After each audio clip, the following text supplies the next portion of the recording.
Well, it denounces far-right terrorist plans against the U.S. Embassy and similar diplomatic headquarters in the nation that seek to destabilize the Bolivarian Revolution. In Ecuador, protests against the policies of Daniel Noboa's government continue for the third week. A new round of indirect ceasefire negotiations between Israel and the Palestinian Islamic resistance movement Hamas kicked off on Monday in Egypt.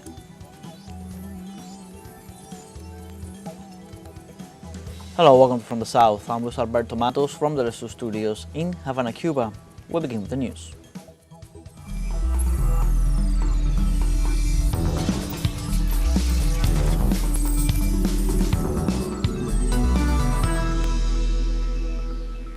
In Venezuela, the head of the Peace and Dialogue Commission, Jorge Rodriguez, publicly denounced terrorist plans of the local far-right against the U.S. Embassy and other diplomatic headquarters in the Bolivarian country.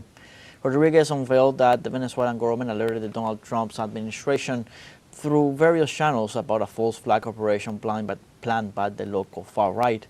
Moreover, the also head of the Venezuelan National Assembly assured the warnings were also extended to a European embassy so that it could communicate the seriousness of the situation to U.S. personnel. In this context, Rodriguez informed that the Venezuelan government had reinforced security measures at the embassy.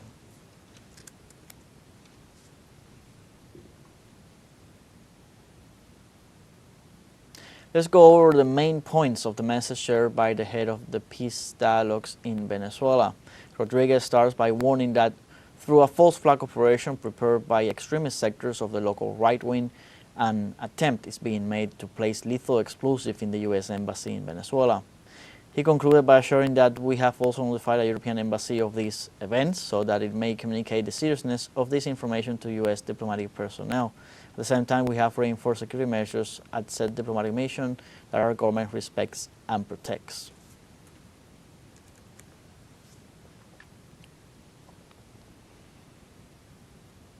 And former Colombian President Ernesto Samper Pizano took to his X account to denounce the U.S. military attacks in the Caribbean region. This way, Samper emphasized the attacks by the powerful U.S. military, which has the Venezuelan Caribbean under siege, are not only illegal, but also cowardly and inhumane. In terms of international law, these are truly extrajudicial executions like the false positives in Colombia that killed suspected drug traffickers and threatened the lives and livelihoods of humble fishermen. As President Trump himself acknowledged yesterday, the former Colombian head of state concluded his message by underscoring that the United States is no longer governed by the laws that made it respectable in the eyes of the world, but by the will of thugs who seek to subdue their enemies by force.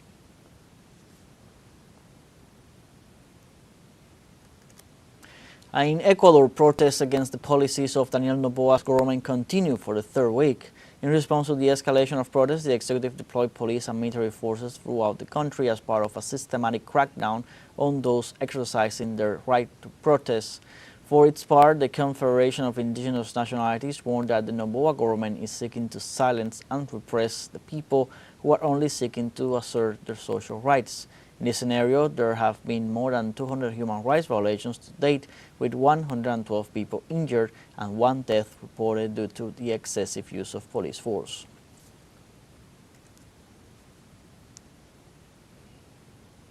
In Ecuador, the indigenous peoples denounced the media criminalization of their protests and ancestral knowledge as part of the Noboa government's repressive strategy to silence dissent and validate state violence. In contrast to the criminalizing narrative of alleged kidnapping and torture of soldiers by indigenous peoples, teleSUR obtained exclusive testimonies from its own military who confirmed that they were treated with respect for their physical integrity, dismantling a campaign of corporate disinformation in favor of President Noboa. The indigenous communities claim to have exercised their jurisdictional right recognized by the Ecuadorian law after the violent incursion in Cotacachi that killed the Quechua leader Efrain Fuertes. Under the customs of indigenous peoples, held and subjected 13 repressive soldiers to a community trial, an act of indigenous justice that the ancestral leaders defended as a legitimate institutional response to state impunity.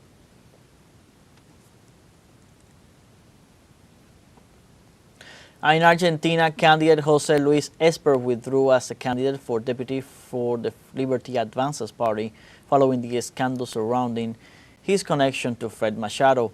accused of drug trafficking in the U.S. Esper announced he would step aside with 20 days to go before the elections. In recent days, court documents from a case in Texas linked the congressman to the payment of $200,000 accused of exporting cocaine to the United States. Esper's resignation adds to the turmoil experienced by President Milei's government, which has been hit with corruption and austerity claims during an economic crisis. His departure leaves a key position vacant in Buenos Aires and impacts the ruling party's election strategy.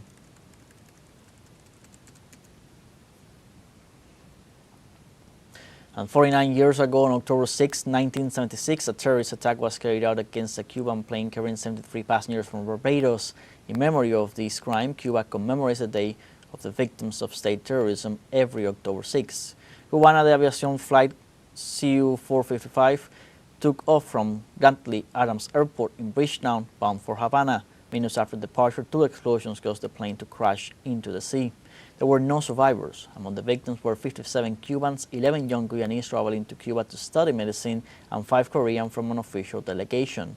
Among the Cubans were 24 youth from the Cuban junior fencing team that had won the Central American Caribbean Championship. Those responsible for the crime, terrorists acting on orders from the U.S. Central Intelligence Agency, were granted full immunity. The Cuban people remembered the attack on Flight 455 as one of the most inhumane acts perpetrated by imperialism against the Cuban Revolution.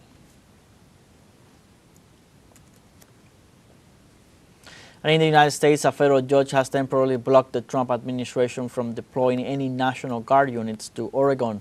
District Judge Karen Immergut said there was no evidence that recent protests called for the presence of National Guard troops. The ruling, which will remain in effect until at least October 19th, came a few hours after California Governor Gavin Newsom announced he would sue President Trump over the planned deployment of his state's troops.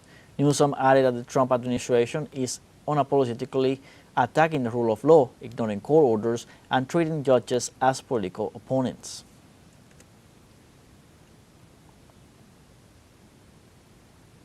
In this context, President Donald Trump authorized the deployment of 300 National Guard soldiers to the city of Chicago in the state of Illinois. With the action, the urban center becomes the 5th city in the U.S. where the head of state has deployed law enforcement to curb protests against his policy of mass deportations. In this scenario, State Governor J.B. Pritzker rejected White House statements labeling the metropolis as a war zone and accused Republicans of fabricating a crisis for political purposes. The move has been denounced as part of a strategy to stigmatize cities governed by Trump's political opponents as centers of violence as means to justify unprecedented federal intervention.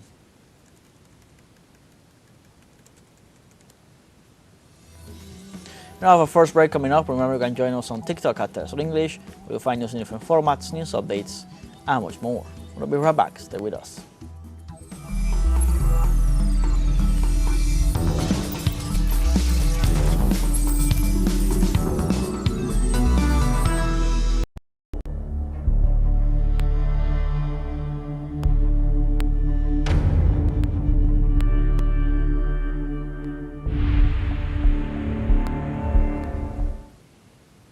Welcome back.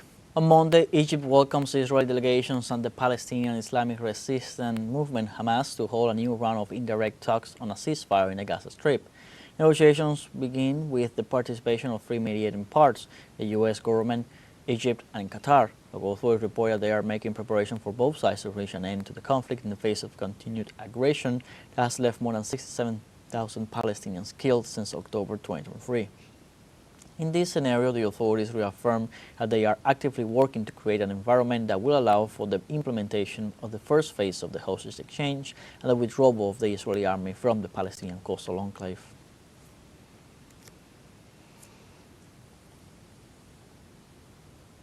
And the Gaza government press office reported that the Israeli army dropped more than 200,000 tons of explosives in town in 2 years of aggression, resulting in the destruction of more than 90% of the territory.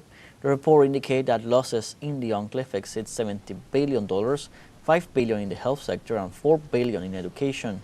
It also warned that more than 2 million people are being subjected to a combination of genocide, famine, and ethnic cleansing. The numbers of fatalities from the war campaign are overwhelming. More than 67,000 Palestinians are reportedly killed, and an estimated 9,500 people remain missing. The report alleges that Israel also destroyed some 268,000 homes, rendered another 148,000 uninhabitable, and partially damaged 153,000.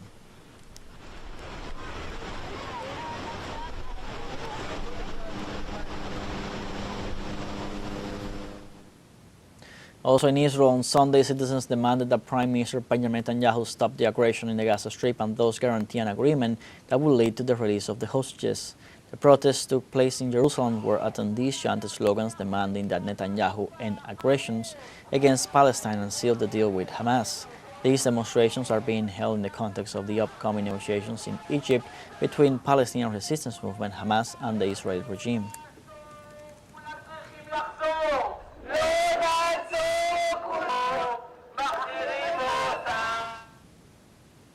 On Sunday, released Tunisian activists from the closed Summit flotilla arrived at the Tunis-Carthage International Airport. Tunisian citizens gathered to cheer on the participants who were returning from Turkey after being deported by Israeli occupation forces. Participants described the conditions of their detention as abusive, including beatings and insults. The ships of the closed Summit flotilla, carrying activists from 44 countries, were intercepted in Gaza territorial waters. The first list of deportees included 10 of the 28 Tunisians who were part of the humanitarian mission.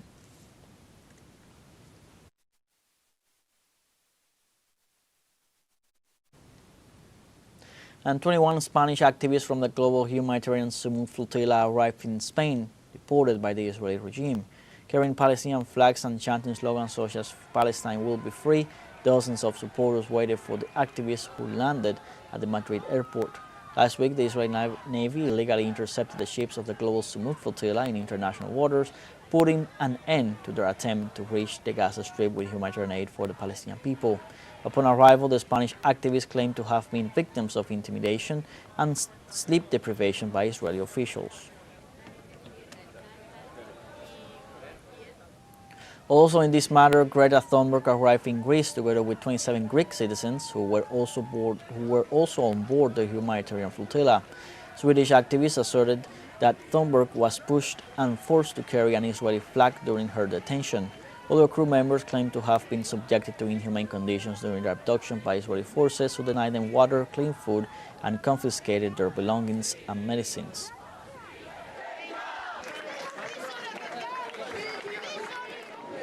Okay, let me be very clear. There is a genocide going on in front of our very eyes. A live-streamed genocide on all of our phones. No one has the privilege to say we are not aware of what is happening. No one in the future will be able to say we did not know. Under international law, states have a legal obligation to act to prevent and to stop a genocide from happening.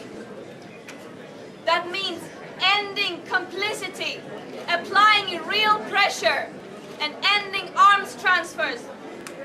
We are not seeing that. We are not even seeing the bare minimum from our governments.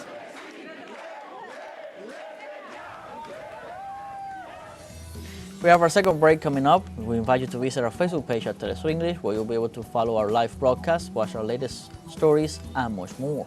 Follow our page and activate the notification button to stay up to date on the world's most recent events. A final break, don't go away.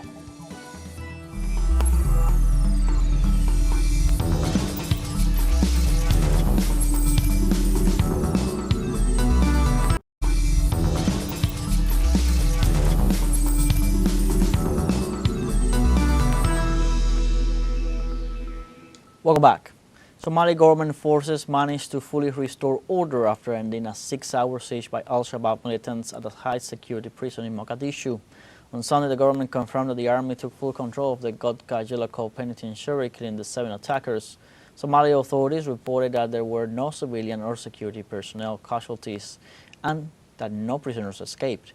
The incident occurred hours after former road blockades were lifted in the capital, barriers that had been in place for years to protect critical government installations despite the forcefulness of the military response. Ambulance services reported transfer of about 25 people to hospitals after the confrontation.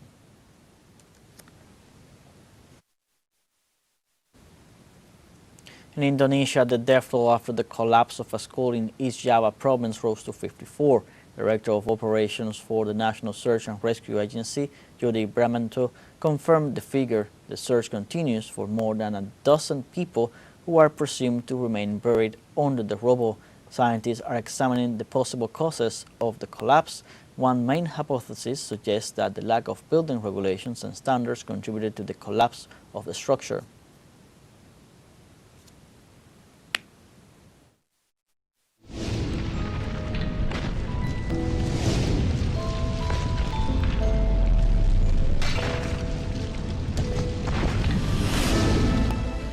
Costa Rica, the passage of a tropical wave over the weekend triggered a landslide that left 3 people dead in the province of Alajuela. Precisely, Red Cross rescuers recovered the bodies of 2 adults and a young girl, which were buried after a landslide destroyed a house. According to investigation, the victims were 3 members of a family who work in agriculture in the same area. Extreme weather conditions intensified on Sunday afternoon as the meteorological phenomena brought about heavy rainfall, strong winds and high waves to the country's coastal areas, prompting authorities to declare an orange alert throughout the nation, with the exception of the Caribbean region.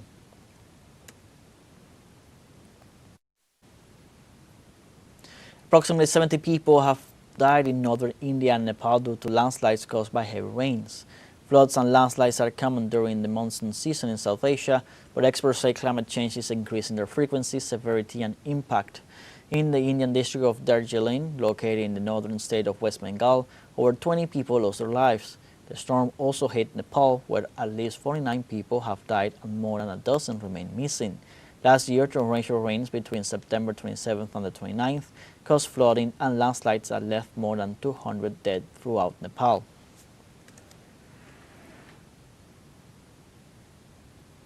Two fires in the municipality of Saint-Florent and Oleta in the Noboa region of France destroyed almost 400 hectares of forest.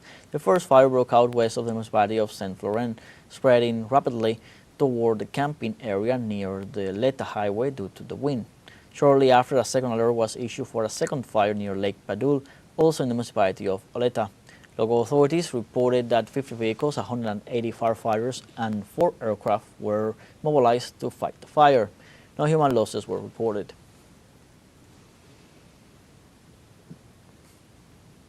And in Belgium, a massive environmental protest took place in the country's capital to demand urgent action in response to the climate crisis. On Sunday, approximately 30,000 people took to the streets of Brussels to urge authorities to stop public funding for fossil fuel projects and allocate these resources to a fair and inclusive environmental transition. The crowd marched in a festive atmosphere with banners and slogans calling for Save the Planet and end the dependence on fossil fuels. This initiative takes place weeks before United Nations Climate Change Conference, at a time when European countries are facing increasing criticism for the slow implementation of their climate commitments and environmental policies.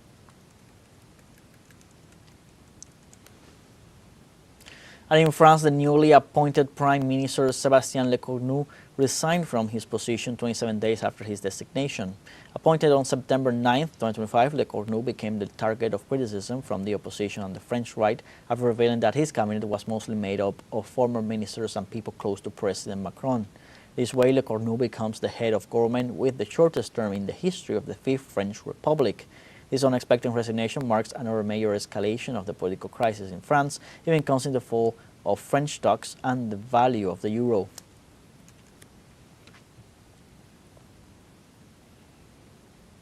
And on Monday, the Nobel Prize in Physiology and Medicine was awarded to the scientific team of Mary E. Bronkoff, Fred Ramsdell, and Dr. Shimon Sakaguchi for their discoveries related to peripheral immune tolerance.